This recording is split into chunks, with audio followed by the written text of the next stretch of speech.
The more you know.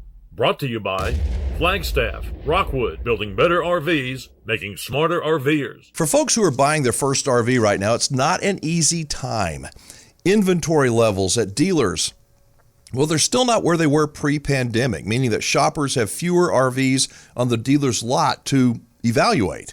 And according to Zach Rininger from the Flagstaff Rockwood division of Forest River, too many of these first-time RV buyers will make a mistake in what they buy, and it's really no fault of their own.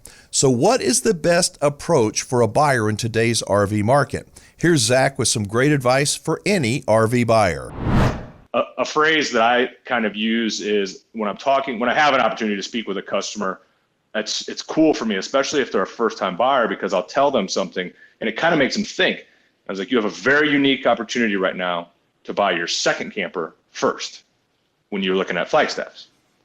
And they're kind of, huh? And it's like, because what's going to happen, you're going to go buy this other one that maybe it's $1,000 less money, or you can get it quicker, or whatever it is, and you're going to discover all these things that you wish you would have known and what you truly want, and then you're going to trade that one in, most likely on something like a Flagstaff that's built so well or that has particular features, and you're going to trade it in, and that's your second one.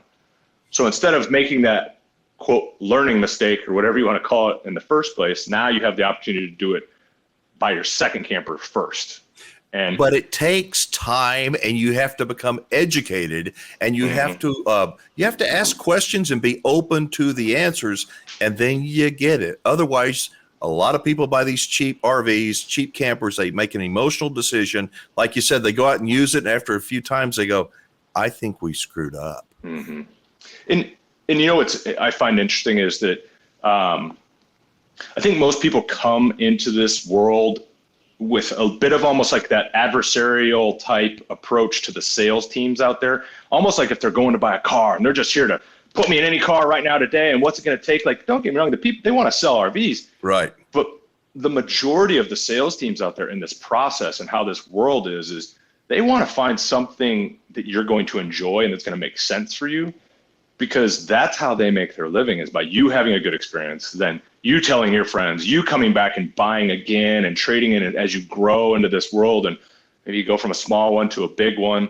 I find that all the time where people, especially at shows we've seen, where they come in and they're very guarded and they don't want to ask the questions, and they're scared that just by asking a question, oh, they're going to rope me in and, I'm never going to leave. It's the majority of the sales teams out there truly want to help people, and they're going to shoot you straight. I mean, they're going to tell you, like, here's a good one, here's a better one, and here's, here's what I would buy.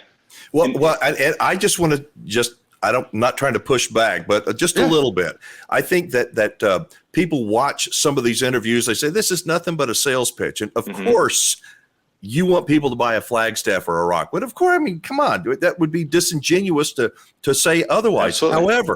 However, what you really want people to do is to just shop around, make an informed decision.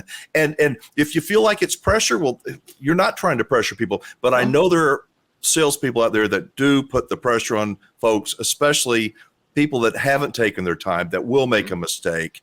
Hopefully there's not many of those kind of pressuring salesmen, but they are out there. So, take your time, learn what they exist. There's no question about that. And I'm not trying to say that they don't, but I think what I'm saying, I guess I believe in the better part of our industry. There's always bad apples and always people that are fly by night type thing.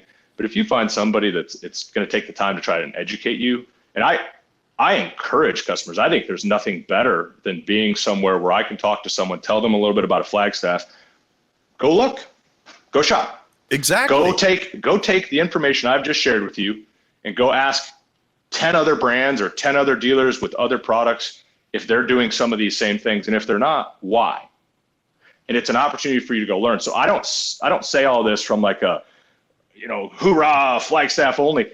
It purely comes from a standpoint of pride in our product and knowing what we have and a level of confidence that comes with that, because the things that we do are so different than everyone else. Although the naysayers will say that this is a commercial for Flagstaff and Rockwood, it's really good information to take into consideration before buying any RV.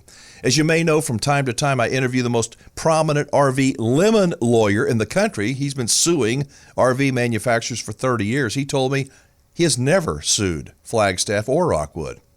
Think about that. There may be other great brands of travel trailers and towables. I'm sure there are.